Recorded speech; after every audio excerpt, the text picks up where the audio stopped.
Eto na nga mga chong, marami tayong basketball updates! Boss Al Francis Chua, malaki ang ine-expect sa Barangay Ginebra. Ginebra rookie Ralph Koo, malaki ang role na gagampanan sa Ginebra ngayong PBA Playoffs. Isang game na lang ang natitira para sa Barangay Ginebra ngayong elimination round. Kontra yan sa NLEX Road Warriors. At ngayon pa lang ay nagsisimula na yung matinding adjustment ni Coach Tim Cone sa kanyang koponan. At isa nga sa may pinakamalaki ang magiging role sa Barangay Ginebra pagpasok ng quarterfinals ay itong kanilang rookie na si Ralph Koo. Ngayong All-Filipino Conference nga mga chong ay itong si Ralph Koo ang revelation player ni Coach Tim Cone sa kanyang koponan.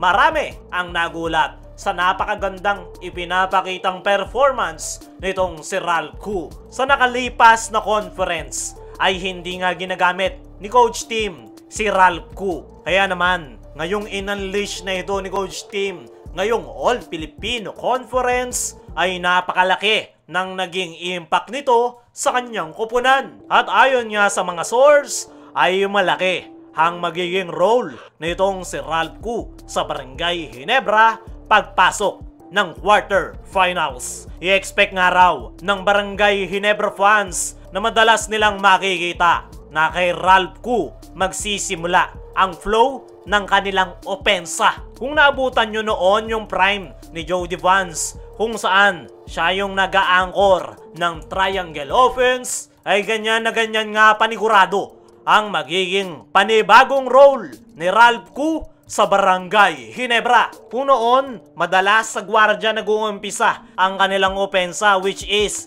si LA Tenorio ang nagsisimula. Ngayon, bilang parte ng malaking adjustment na ginawa ni Coach Tim sa kanyang koponan bilang paghahanda ngayong PBA Playoffs, ay madalas nga raw nating makikita na kay Ralph Koo magsisimula ang triangle offense. At bagay na bagay nga si Ralph Koo sa sistema na yan ni Coach Tim Cone. Dahil kung titingnan natin yung skill set na meron itong si Ralph Koo ay nitong mga nakaraan ay yung mga na-highlights lang sa kanya ay yung kanyang napaka-efficient outside shooting.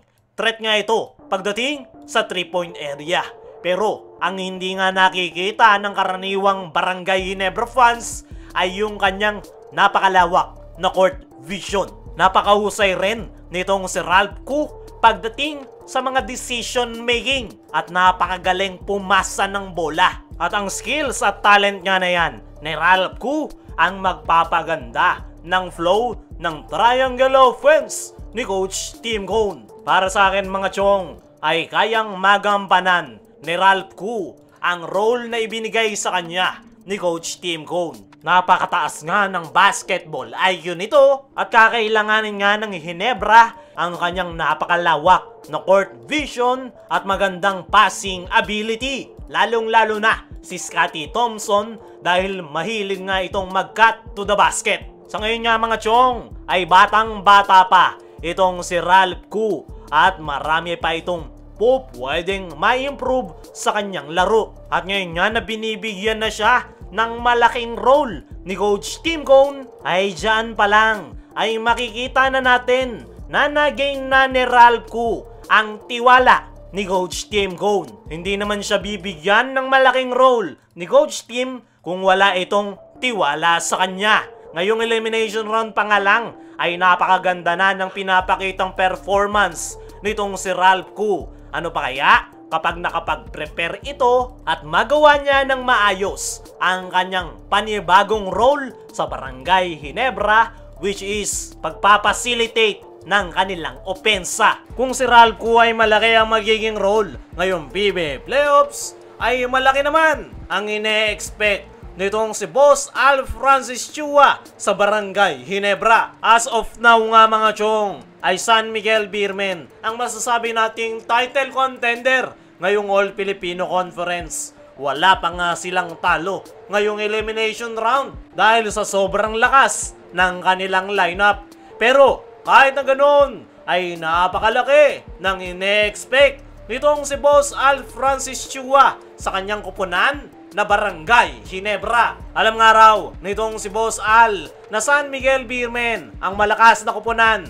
ngayong All Filipino. Pero ine-expect nga nito na makakapagpakita ng magandang performance ang Barangay Ginebra pagpasok ng PBA Playoffs. Ayon nga sa mga source, ay ang gusto nga nitong si Boss Al ay makapasok ng PBA Finals itong Barangay Ginebra. Alam nga raw ni Boss Al na may mga problemang kinakaharap ang Barangay Ginebra dahil sa pagka-injured ng kanilang mga players. Pero kahit na ganun, ay tiwala pa nga rin daw ito sa kanyang kupunan, lalong-lalo na kay Coach Tim Cone na magagawan niya ng paraan at muli silang makakabalik sa PBA Finals. Open naman daw itong si Boss Al Francis Chua na tulungan ang Barangay Ginebra, lalo na kapag may ni-request si Coach Tim Cone. Pero as of now nga raw, ay gusto na ni Coach Tim